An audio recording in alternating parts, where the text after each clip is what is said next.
What is up, Rogue's podcast? Today, I believe, is episode 15.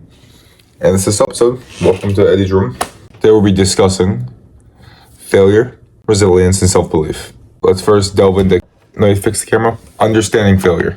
Recently, I've actually experienced a few, call it failures. One of them really isn't. But one of them is a college that I was relatively invested in called Babson, a very prestigious university, number one university for entrepreneurship, I think, in the world. I was rejected, not even waitlisted, not even deferred or whatever. And obviously didn't feel great, but I'm not delusional. There's a reason I didn't get in. And it is because I didn't allocate as much attention in school as I should have if I wanted to go to university like that. I had an average, if not slightly above average GPA. I didn't have too many school circled extracurriculars. I have a few. I've had a few small businesses, traded crypto, obviously started the podcast, taught myself some microeconomics with one of my buddies, or two of my buddies, tried copywriting. I would say I kind of was a pretty solid candidate to be entrepreneurship major, and that's probably what I would have majored in if I got in there. And I don't even know if I would go there if I got in, but it just shows what the college board really does value, which is going to be academic success versus outside stuff. How does it make you feel? Not terrible. I'm a realist. Regrets? Not really. I would say I am happy with where I allocated my time. Sophomore year is when I broke my leg, and then after that I got into a online course where I tried to learn copywriting. I ended up making $100 copywriting for some gym brand, which, if you don't know what copywriting is, it's pretty much like the persuasion and the selling you see on like a sales page or on like a promotional email. I went through a lot of tedious practice about that, and I learned a lot. I actually learned a lot about selling, learned a lot about networking, learned a lot about the process of client outreach, and actually opened my eyes to more possibilities with online networking, online lead generation, and overall online business growth. That was a pretty cool thing. Some other things I did during high school. I'm still in high school, but during those times, I had a slushy vendor over the summer with two of my friends. I believe first year we made $12,000 in profit, or a little less than that, probably $10,500 in profit. Great experience, learned how to operate my own business, multiple tasks, inventory management, accounting that was kind of delegated to another person, but more just like personal accountability of having to run the firm or business, because if we didn't go into work, we didn't give our all, we didn't give the best value to our customers, we wouldn't make as much money, and overall the business would fail, which isn't great. But that was a great experience, made some money, and also had a fantastic time. Crypto trading, I could still probably pick this up because I did make a good amount of money. Probably up $6K all time. But still, my dad actually, when I first lost all my money trading, beginning of last year, I remember putting around $1,100 in my Fidelity savings account, and I lost pretty much all of it. So then my dad, because he's the best, gave me $500 to trade with, and ended up becoming successful. So all these things could be considered minor successes, but in the macro, when it comes to my Babson application, kind of led to my downfall because I was allocating less attention towards my academics, in turn making my application have a lower perceived value in the eyes of the admissions office. The Babson admissions office. So I'm just gonna take that failure as maybe it wasn't the right thing for me. I mean, I think I could definitely add to that community, and if I were to go there, I think I'd be a pretty solid fit. But that failure was obviously meant to happen for my path of life, and all I can see is maybe if I have a plan to go somewhere, I need to execute.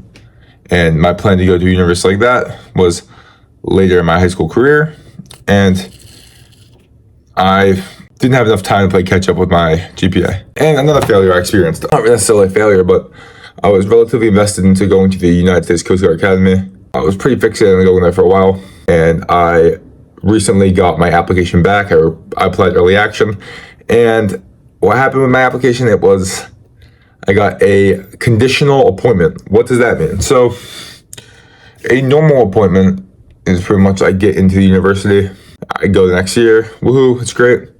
But my conditional appointment pretty much means that I would have to do my next year at a PG school, a military high school academy.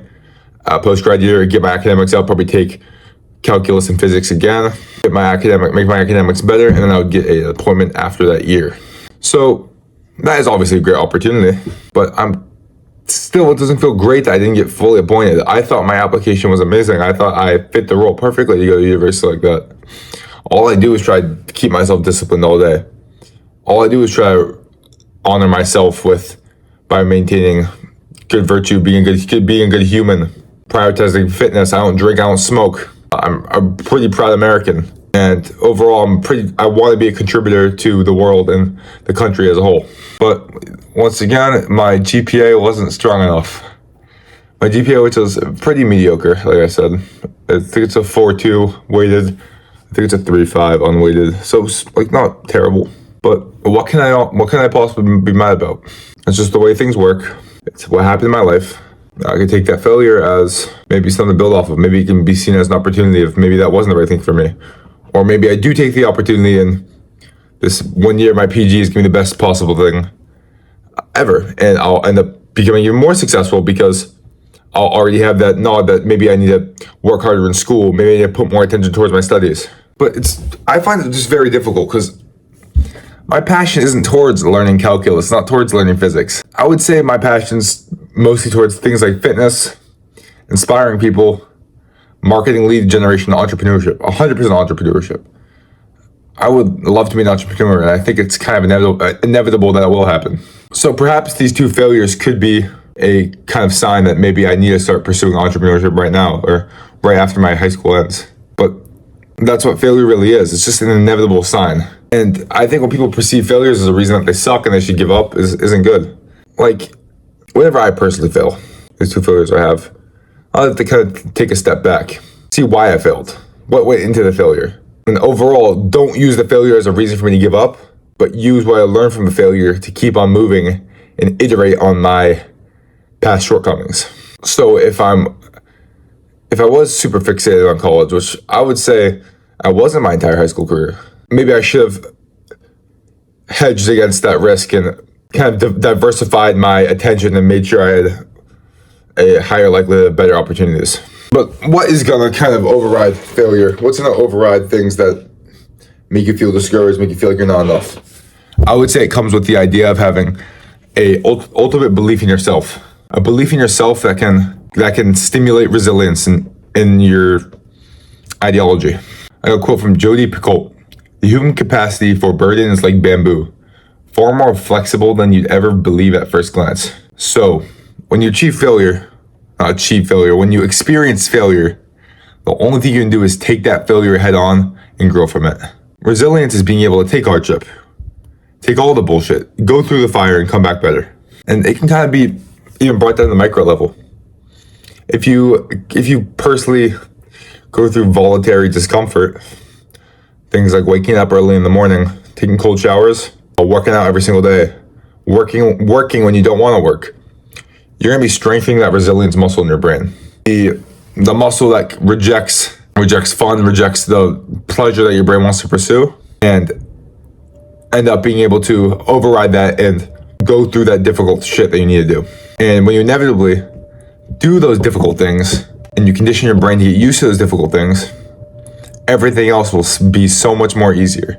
I think this can definitely be seen in the opposite as well. Right now, I feel like I'm not in the best state focus-wise. If I'm in my car, I park my car at my house, I'll start scrolling on my phone in my car for 10 minutes. That's completely unnecessary. I'm not resilient. I'm not able to see this urge to go on my phone and ignore it and get going. So how am I going to get rid of that? Or me this morning sleeping in my bed 20 minutes past my alarm. That's all lack of resilience. That's me not wanting to go through the very minor hardship of comfort, of me wanting to stay within comfort. So I believe there's only one way to really get out of that, and that's going to be forcing yourself to do difficult shit. Telling yourself, do it now, do it now, do it now, do it now, do it now, do it now, do it now. And I have been trying to tell myself that because funny enough, I saw an Instagram reel where it was some guy just saying, if you're having fucking trouble procrastinating, just tell yourself, do it now, do it now. It's almost like a mental hypnosis. Trying to tell myself that, and that's kind of working. But it's gonna be a process. And what the tool I've been using to help this process of resilience, help this process of staying disciplined with my own improvement, with my own deeds that need to be done. So I used to keep a journal, and before bed I would write down my plan for the next day. And I've recently picked this up again. I started it last night, but on X, on Twitter.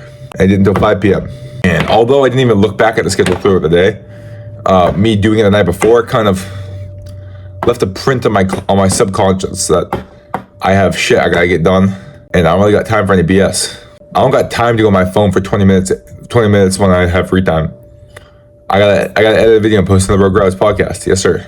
I don't need to be scrolling on TikTok my last 10 minutes of class. I could be meditating. I don't need to go home and lie on my bed after practice. I can go straight to the gym. I don't need to come home and chill in the kitchen for 45 minutes eating some junk food. I can go shower and start filming right away. To be honest, it just depends on what you prioritize. And what you prioritize, where you allocate your time is just gonna end up churning out a positive effect. If you put all your time towards playing video games, going on your phone, going partying, you're kind of just gonna be spinning your wheels but not really moving much. But if you consciously put intent towards things like ignoring your phone, trying to get off that, fitness, making money, expanding your knowledge, all those things, you're being resilient of your urges to go towards the pleasures of maybe going out to a party, maybe going on your phone, maybe playing video games. You're ignoring those, you're being resilient of those urges, because everyone's gonna have those urges to do something fun. It's how fucking dopamine works. But resilience is just gonna be being able to say no to that and be able to put that time that could be going towards something bad and put it towards something meaningful. And I believe self-belief is gonna be a catalyst for this resilience. Self-belief, confidence, motivation, whatever you want to call it. That's gonna be a driving force behind your goals, behind your pursuit. Because if you don't believe in yourself, why would you pursue something so great? Why do you think you can even achieve your goal if you don't have any belief in yourself, if you don't have any confidence? It's a quote from Theodore Roosevelt. Believe you can, and you're halfway there. So when you hit a failure, like for example, me getting a conditional appointment from the Coast Guard, or me getting rejected from Babson, I need to be able to rebound from that failure. Most people maybe be discouraged, think they're not good enough. But no, I see that as maybe I need to work harder. Hello? Hi, Ed. Can you stay upstairs? I'm doing something right now. Yeah, sure, no problem. Self-belief is supposed to kind of condition motivation. You see in the gym all the time. Whenever like someone first goes in the gym, they're really motivated, and if they don't see results for maybe the first few weeks, that's when people typically quit. But if someone could stay disciplined and have the self-belief that they will get there, they will eventually get that positive reinforcement of seeing their body change to the slightest bit. Then that will instill motivation. Once you get that motivation, it compounds, and then you'll eventually see success, your body being completely different. I know we use the gym for kind of a lot of analogies, but it's just the easiest way to document success and growth. So what are some times I've had self-belief? Look, I've kind of talked about this a few times on this podcast. I believe my potential is limitless. I believe I'll be able to achieve pretty much whatever I want to achieve. Whatever I can set my mind to, if I want to get it done, I will get it done. What is the time that hasn't happened? I can give a few examples. First of all, with the Coast Guard Academy. Actually, scratch that, not the Coast Guard Academy. Get rid of that part. But, because that's what I'm talking about. I'm talking about times I rebounded. Time I rebounded from a failure. Me breaking my leg my sophomore year in basketball. That's a big one. Why did I break my leg? When I was playing basketball, it was the year after I started taking the gym really, really seriously. Probably putting on 20 pounds. I was probably 6'3", 220. A little overweight, I'm not gonna lie. I was a little chubby. And I was playing basketball. I was actually starting, which I didn't really expect to start that year, but I put in position due to my strength and my size and my reach, etc. And since the very beginning of the season, I was noticing I had very, very bad odds controllers. That being kind of the bump that your patellar tendon connects to. It's on your tibia. It's your tibial tuberosity. And it's a lot of pain from there, just kind of from pulling that tendon every time you jump. And I didn't think it was a big deal. I thought it was all growing. I didn't think anything bad could go of it. I was in severe pain playing basketball. Every single time I ran, it hurt. Every time I jumped, it hurt. Every time I squatted, it hurt. So much pressure on that one low point in my knee. It was a home game. I want to say February 2nd or 7th. And I just jumped up for a rebound. When I jumped up for that rebound, pretend this is the tendon. Pretend this is the tendon and bone. Pretend this is it. This pretty much happened. My tuberosity got fractured off. It's called an avulsion fracture. Went to the hospital the next day. Had surgery. Within the next 3 days, was in the hospital for 4 days, and I was in a boot for 6 weeks and not able to do anything, not do any severe physical activity for 6 months. The second I saw this happen, I didn't really get down because I knew if I got down, then I would never fully recover. I did whatever I could to get back and rebound and become better. As soon as I could, I was on my crutches, probably around, I want to say maybe 2 weeks even after my surgery. I was hobbling around the gym. My dad would help me get down on the lat pull down machine. My leg would be out to the side. Always, my back would be me singing the lat pull down for fucking an hour, just doing lat pull downs over and over and over again. I wasn't gonna let this leg injury kill my motivation, jeopardize my health, jeopardize my dream of being in great shape, overall jeopardize my effectiveness as a person and possibly effectiveness in the basketball court. Then it ended up getting better. I was able to walk around, but my leg was in terrible condition. I couldn't play basketball. So rather than being like, oh no, I'm not gonna be able to play good next year because I'm still injured, I did everything I possibly could to get back. I would walk everywhere. I would fucking walk from Manchester to Essex. That's where I live. I'm actually probably gonna break that down. But I would literally walk from my house to my gym, which is like a fucking hour walk, hour and a half walk sometimes, depending on which house I'm at, depending on the conditions. And I would do that because first of all, I would listen to like a podcast that I enjoyed. Second of all, it was important for me to get that motion for my leg. Motion is the best medicine. I need to build up those muscles and get back in that movement pattern. My mobility came back faster than the guy I ever imagined, my PT guy. Because I realized in order for me to come back even stronger, I had to put conscious effort into doing that. I wasn't gonna get better by accident. And this way you can see some people, whenever they get an injury, they'll get discouraged. They'll end up sitting on their ass, eating a bunch of food, getting out of shape, and almost becoming depressed. Or you can see a failure as almost a reason to light a fire into you. And I would say I didn't fully utilize the time I was injured. I played a lot of games on my phone. I scrolled a lot, but I was only 15 years old, so it's just gonna fucking happen. But I didn't see it as a reason for me not to be able to play basketball next year. All I was thinking about was the next season getting back. What did I do? I did get back.